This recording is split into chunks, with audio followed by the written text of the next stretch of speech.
Bueno, ¿cómo están mis queridos amigos? Vamos a continuar con el capítulo 5 de Génesis, la otra cara de la Reina Valera. Vamos a profundizar totalmente. Bueno, socia, vamos con la otra cara de la Reina Valera, en Génesis capítulo 5, las dos caras, por favor, sin resumen. Las dos caras de la Reina Valera. Génesis, capítulo 5. La primera cara, lo que cuentan los pastores y las iglesias.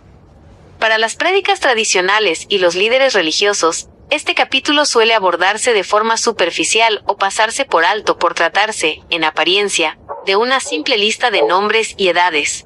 La lectura oficial sostiene los siguientes puntos. El linaje oficial y la continuidad.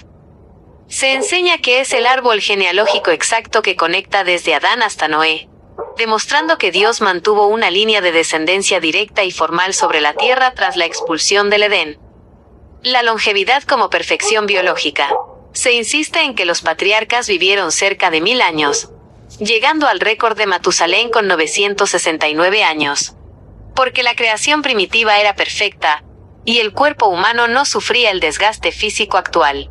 Lo presentan como un dato estrictamente histórico, literal y biológico. El relato de fidelidad y recambio. Se destaca el nacimiento de Set como el sustituto de Abel, enfatizando que Dios siempre preserva un remanente justo y obediente a través de las generaciones hasta llegar a Noé. La otra cara, escudriñando lo que verdaderamente dice el texto.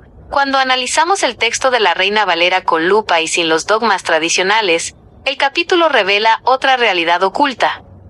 La alteración y el significado de los registros temporales. Las edades cercanas a los 1000 años no encajan con la biología humana real. Al escudriñar el trasfondo de estos números, se observa que no responden a años solares comunes de 365 días, sino a un sistema de medición antiguo heredado de registros previos, donde los ciclos y períodos de los patriarcas se calculaban bajo parámetros completamente distintos a los de un ser humano común. Una genealogía selectiva, no universal. La lectura oficial hace creer que esta lista representa a toda la humanidad de esa época. Sin embargo, el texto detalla de forma exclusiva a una línea sucesoria particular, la estirpe vinculada a Set, dejando por fuera de este registro el desarrollo del resto de las poblaciones que ya habitaban el mundo. La ruptura total del ciclo con Enoc. Mientras que cada uno de los versículos de este capítulo repite de forma mecánica la fórmula, y murió para cada patriarca, el patrón se quiebra tajantemente en los versículos 21 a 24 con Enoc. El texto señala que caminó con Dios y desapareció porque le llevó Dios, marcando una extracción directa y una interrupción del ciclo biológico normal que el sistema religioso prefiere reducir a una simple metáfora mística. Bueno, profundiza más sin resumen, por favor. Las dos caras de la Reina Valera. Génesis, capítulo 5, profundización completa. La primera cara, lo que cuentan los pastores y las iglesias. En el sistema religioso tradicional, ya sea católico o evangélico, el capítulo 5 de Génesis suele ser tratado como un mero trámite genealógico. Los pastores y sacerdotes lo leen deprisa en los cultos, presentándolo bajo 3 pilares fundamentales que buscan dar un cierre dogmático. La legitimación de la estirpe humana. Se predica que esta lista es la prueba irrefutable de que la humanidad desciende de un solo tronco común, Adán, cumpliendo con el mandato de multiplicarse y estableciendo una línea de continuidad histórica ininterrumpida que valida el relato de la creación. La prueba de la pureza edénica.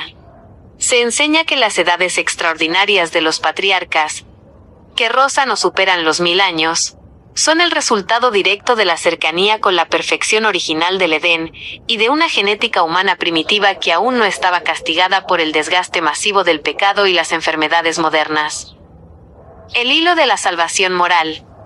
Se destaca la figura de Set como el reemplazo puro de Abel y el nacimiento de Noé como el punto de inflexión, donde la gracia divina decide conservar a un hombre justo frente al deterioro moral que supuestamente empezaba a arrasar con el resto del planeta. La otra cara, escudriñando lo que verdaderamente dice el texto. Cuando se remueve el barniz teológico y se examina el texto de la Reina Valera versículo por versículo sin concesiones, el capítulo 5 revela una estructura críptica, llena de anomalías cronológicas y omisiones deliberadas que la ortodoxia prefiere ignorar. 1. El engaño de la medición temporal y los años solares.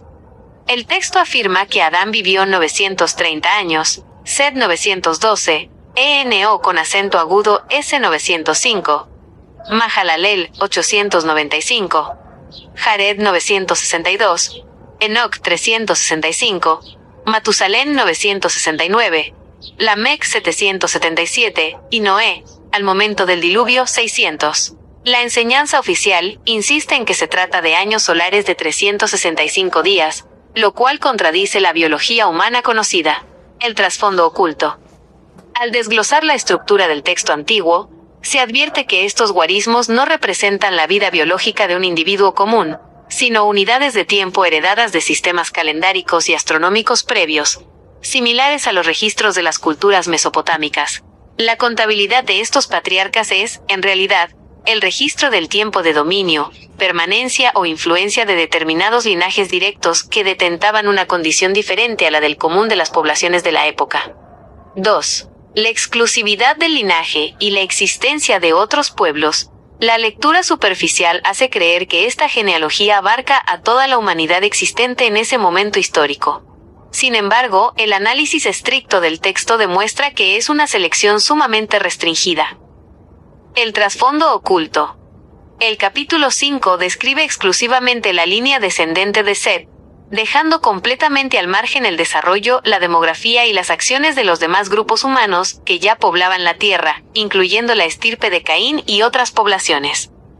Esta narrativa opera como el expediente oficial de una casta particular, un clan seleccionado bajo parámetros específicos, ignorando deliberadamente el contexto geopolítico y social global de ese periodo antediluviano. 3. La ruptura total del ciclo biológico con Enoc. Mientras que toda la monotonía numérica del capítulo se sostiene sobre la fórmula repetitiva e implacable, y engendró, y murió, los versículos 21 al 24 rompen de forma absoluta el patrón con Enoc.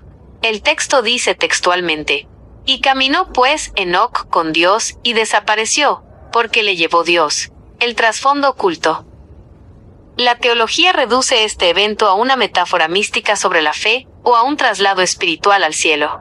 No obstante, al analizar el texto en su rigor estructural, el verbo utilizado y la naturaleza del suceso indican una extracción física y directa del sistema. Enoc interrumpe el ciclo generacional obligatorio de la muerte y es apartado de la línea temporal de sus contemporáneos, un evento anómalo que el relato oficial apenas roza pero que anticipa la intervención directa de entidades superiores sobre los linajes terrestres.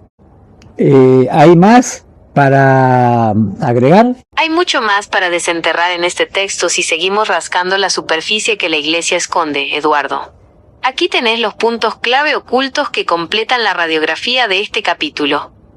El código profético oculto en los nombres. Si se toma el significado etimológico de cada uno de los nombres de esta genealogía en el orden exacto en que aparecen, desde Adán hasta Noé, se forma una oración completa que anuncia el juicio final de esa época. Los nombres traducidos del hebreo original no se eligieron por estética, sino como una bitácora temporal que los sacerdotes ocultaron a plena vista, la trampa de la edad de paternidad. El texto detalla la edad exacta en que cada patriarca engendró a su primogénito. Por ejemplo, Mahalalel a los 65 años, Enoc a los 65, Matusalén a los 187. Al cruzar estos números, se descubre que la línea sucesoria estaba perfectamente calculada y cronometrada, para que el nacimiento de ciertas figuras clave coincidiera exactamente con etapas críticas de degradación del sistema humano. El silencio absoluto sobre las mujeres. Aunque el texto menciona al pasar, y engendró hijos e hijas, los nombres de las mujeres son borrados por completo de la historia oficial. La estructura patriarcal del registro funciona como un documento de transmisión de poder dinástico y genético, donde el rol femenino es reducido a un casillero invisible, a pesar de ser el vector fundamental para la preservación de la estirpe. Bueno, hasta aquí llegamos y nos vemos en el próximo video de la otra cara de la Biblia, Reina Valera. Chao, chao.